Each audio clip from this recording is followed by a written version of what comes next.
అందరికీ నమస్కారం. నేను మీ గాయత్రి మామిలాల. మన జర్నీలో మన సైకాలజీకి సంబంధించిన విషయాలు తెలుసుకుంటున్నాం కదా.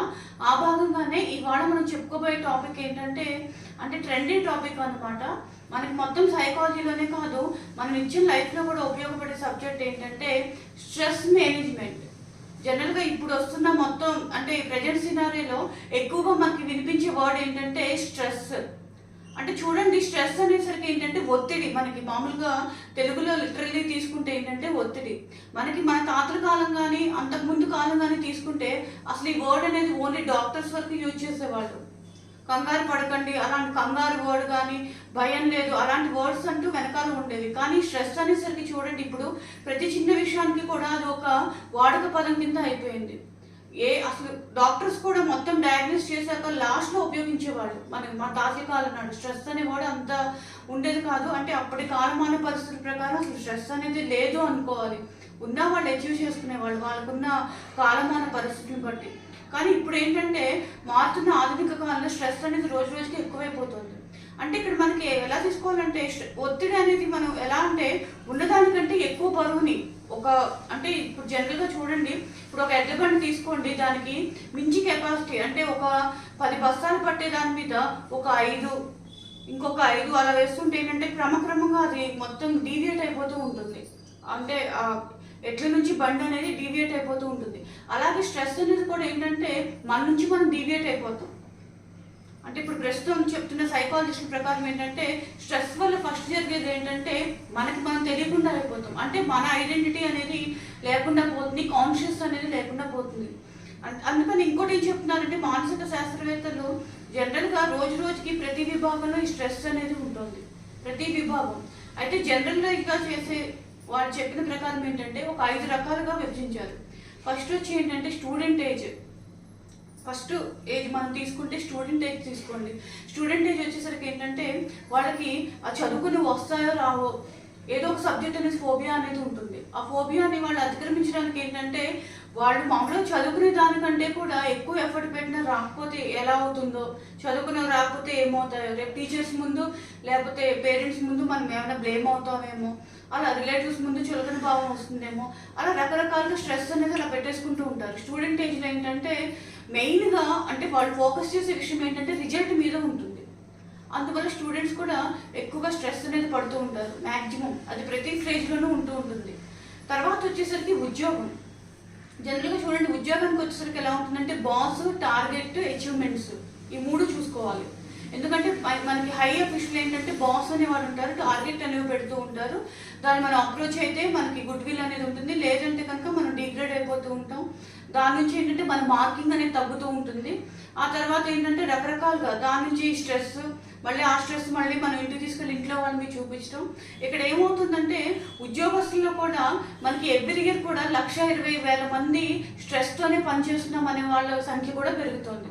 మనకి యుఎస్ మానసిక శాస్త్రవేత్తల ప్రకారం ఏంటంటే 40% ఉద్యోగులు స్ట్రెస్తోనే అసలు వర్క్ చేస్తున్నారు. ఎందుకంటే మనకు జనరల్గా ఏంటంటే పని గంటలు అనేవి 8 గంటలు నిర్దేశించారు. మామూలుగా డాక్టర్సే కానీ మనకి పూర్వీకులే కానీ 8 గంటలు. ఆ 8 గంటల నుంచి మనం ఏదైతే మనం స్టార్ట్ చేస్తామో అది కంపల్సరీ ఒత్తిడి అనేది పడుతుంది. ఆ ఒత్తిడి అనేది క్రమక్రమంగా ఏమవుతుందంటే నిద్రలేమి సమస్యకి దారితీస్తుంది. సరిగ్గా నిద్ర పట్టకపోవడం, కళ్ళు పొడిబారిపోవడం, ఆకలి మందగించడం, గ్యాస్ట్రిక్ ట్రబుల్, దాని నుంచి ఏంటంటే చికాకులు, మనం పడుకోబోయే టైమింగ్స్ కూడా ఇప్పుడు చూడండి టైమింగ్స్ కూడా స్కిప్ అవ్వడం, అవన్నీ ఈ లాస్ట్కి ఏమవుతుందంటే జనరల్గా డిప్రెషన్ ఫేజ్లోకి వెళ్ళిపోతాం. ఎప్పుడైతే డిప్రెషన్ ఫేజ్లోకి వెళ్ళాయో అన్ని కూడా ఇంకా మనకి నెగిటివ్ థాట్స్ అనేవి వస్తూ ఉంటాయి.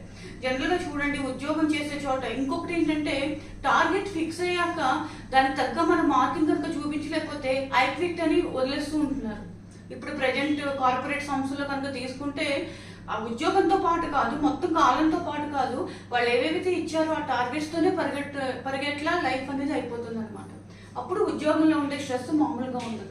ఆ టార్గెట్ రీచ్ అవ్వకపోతే వాళ్ళకున్న ఐడెంటిటీ మిస్ అవుతాము, లేకపోతే ఈ జాబ్ కాకపోతే ఇంకోటి దొరకదేమో, ఆత్మనిర్భర భావం అనేది ఉంటుంది. ఇలా రకరకాలుగా ఒక స్ట్రెస్ అనే వర్డ్ కనుక మనం తీసుకుంటే ఒకదానికొకటి లింకప్ అనేది ఉంటుంది.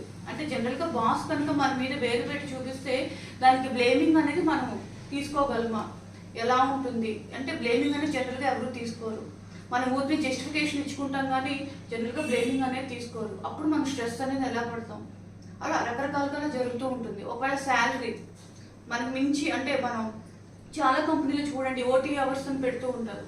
ఒక 8 అవర్స్ వాళ్ళు వర్క్ చేసినా వాళ్ళకుంటే ఫ్యామిలీ ప్రాబ్లమ్స్ ఇచ్చే ఎక్కువ కాలం పనిచేస్తూ ఉంటారు. అది కూడా ఒక రకమైన స్ట్రెస్. అంటే అక్కడ ఏం చేస్తారంటే మేము మామూలుగా 8 అవర్స్ ఇచ్చాం లెట్ హిమ్ గో అని వదిలేస్తారు కంపెనీ వాళ్ళు. బట్ అది ఆ స్ట్రెస్ పడేది కూడా ఆ ఉద్యోగం మీద ఉంటుంది అనమాట. సో ఆఫీస్లో స్ట్రెస్ అనేది ఇలా ఉంటూ ఉంటుంది. ఇంకా థర్డ్ ఫ్రేజ్ వచ్చేసరికి అత్యంత ఇంపార్టెంట్ అయింది ఏంటంటే మ్యారేజ్ స్ట్రెస్. ఇంకా మ్యారేజ్ విభాగానికి వచ్చేసరికి చూడండి ప్రజెంట్ సినారీలో ఏంటంటే మన లైఫ్ సెటిల్ అయ్యే టైము ఎక్కువ టైం బీయింగ్ అవుతుంది. ఆ తర్వాత లేడీస్ కూడా జనరల్గా ఉమెన్ కూడా ఏంటంటే వాళ్ళు మంచిగా సెటిల్ అయ్యాక చేసుకుంటున్నారు. ఇక్కడికి వచ్చేసరికి మ్యారేజ్ స్ట్రెస్ ఎలా ఉంటుందంటే జనరల్గా ఆడపిల్లలకి ఏంటంటే ఒక కొత్త వాతావరణానికి వెళ్ళాలి, అక్కడ కొత్త మనుషులతో మింగిల్ అవ్వాలి. అలా ఎలా ఉంటుందని జనరల్గా లేడీస్కి అలా ఉంటుంది. అంటే మన పనులు అవి అంటే మన టైమింగ్స్ కానీ అక్కడ టైమింగ్స్ కానీ అక్కడ వాతావరణానికి కానీ ఇక్కడ కానీ ఎలా ఉంటుందని ఆడపిల్లలు స్ట్రెస్ పడుతూ ఉంటారు. ఇంకా అబ్బాయిలకు వచ్చేసరికి ఒక కొత్త మనిషిని ఎలా యాక్సెప్ట్ చేయాలి అనేది కూడా వాళ్ళకి భయం అనేది ఉంటుంది. అయితే మానసిక శాస్త్రవేత్తలు ఏం చెప్తున్నారంటే జనరల్గా మ్యారేజ్ సంబంధించిన స్ట్రెస్ ఎలా వస్తుందంటే పార్ట్నర్స్ ఉన్నారనుకోండి కొత్తగా మ్యారేజ్ అయిన వాళ్ళు ఓపెన్గా మాట్లాడుకోవటం వల్లే ఈ స్ట్రెస్ అనేది ఫామ్ అవుతుంది. అంటే దానికి ఫర్ ఎగ్జాంపుల్ ఎలా అంటే ఒకవేళ ఏదైనా ఓపెన్ అయ్యి మాట్లాడాలనుకోండి ఆ టైంలో మాట్లాడుకోరు వాళ్ళు. నేను నీతో కొంచెం మాట్లాడాలి, సాయంత్రం ఎన్నింటికి వస్తావు, అప్పుడు మాట్లాడుకుందాం అంటారు. జనరల్గా ఆఫీస్కి వెళ్ళేటప్పుడు ఎవరైనా సరే వీళ్ళు వాళ్ళతో అయినా వాళ్ళు వీళ్ళతో అయినా ఓపెన్ అప్ అవ్వరు ఆ విషయం. ఈ లోపు ఏమవుతుందంటే ఆ స్ట్రెస్ అంతా ఎవరైతే ఈ వర్డ్ అన్నారో అవతల పర్సన్కి ఈ స్ట్రెస్ అనేది ట్రాన్స్ఫర్ అవుతుంది. వాళ్ళు ఆఫీస్లో ఉన్నా సరే అమ్మో అసలు ఏమన్నాను లేకపోతే నైట్ ఏమైనా అన్నానా వేరే విషయాలు ఏమైనా మాట్లాడానా అంటే ట్రాన్స్ఫర్ అయిపోతుంది అనమాట. వాళ్ళు జస్ట్ ఒపీనియన్ పాస్ చేశారు వీళ్ళకి అలా ట్రాన్స్ఫర్ అయిపోతూ ఉంటుంది. లేదా వీళ్ళు వాళ్ళు అన్నారనుకోండి ఇంకా వీళ్ళ ఇంట్లో కూర్చుని అదే ఆలోచిస్తూ ఉంటారు. నేనేం ఏమైనా రాంగ్ చేశానా, ఏంటి ఏదో విషయం మాట్లాడాలన్నారు అదేంటని. ముందు అసలు ఆ విషయం కంటే కూడా ఆ విషయం చుట్టూ ఉండే ఇంపాక్ట్స్ ఏమవుతాయంటే వలల్లాగా ఫామ్ అవుతూ ఉంటాయి. అది మ్యారేజ్కి సంబంధించిన స్ట్రెస్ కింద ఉంటుంది. అంటే ఓపెన్గా మాట్లాడుకోవటం వల్ల జనరల్గా ఆ ఒపీనియన్స్ అన్ని మార్కింగ్ అయ్యి లాస్ట్ బస్ట్ అవుట్ అయ్యి స్ట్రెస్, దాని నుంచి డైవర్స్, సపరేషన్ రకరకాలుగా వస్తూ ఉంటుంది అనమాట. సో మ్యారేజ్కి సంబంధించిన స్ట్రెస్ అలా ఉంటుంది. లాస్ట్ది ఫోర్త్ వన్ ఏంటంటే ఓల్డ్ ఏజ్. జనరల్గా ఓల్డ్ ఏజ్ చూడండి చాలా టైం ఉంటుంది కానీ మనకి ఎదుర్కొన్న మనుషులు కనిపిస్తూ ఉంటారు, వాళ్ళకి టైం ఉండదు మనకి ఇచ్చే టైము. జనరల్గా ఓల్డ్ ఏజ్ వాళ్ళకి కొంచెం టైం ఉంటుంది. వాళ్ళు అంటే శారీరకంగా కానీ మానసికంగా కానీ వాళ్ళకుంటే భావోద్వేగాలు రీచ్ ఏంటంటే వాళ్ళు కూడా స్ట్రెస్ పడుతూ ఉంటారు.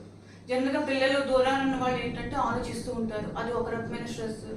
అంటే చర్మాంకంలో ఎలా ఉంటాము, అయిన వాళ్ళ దగ్గర ఉంటారా లేదా, లేకపోతే ఏదో ఒకటి అంటే మా కోడలతో అయితే అత్తగారు మామగారు అలా అని, లేకపోతే వీళ్ళకి అయితే వాళ్ళతో కానీ పడకపోవటం, సపరేషను, ఓల్డ్ ఏజ్ హోమ్స్ మనం చూస్తూనే ఉన్నాం రోజు రోజు.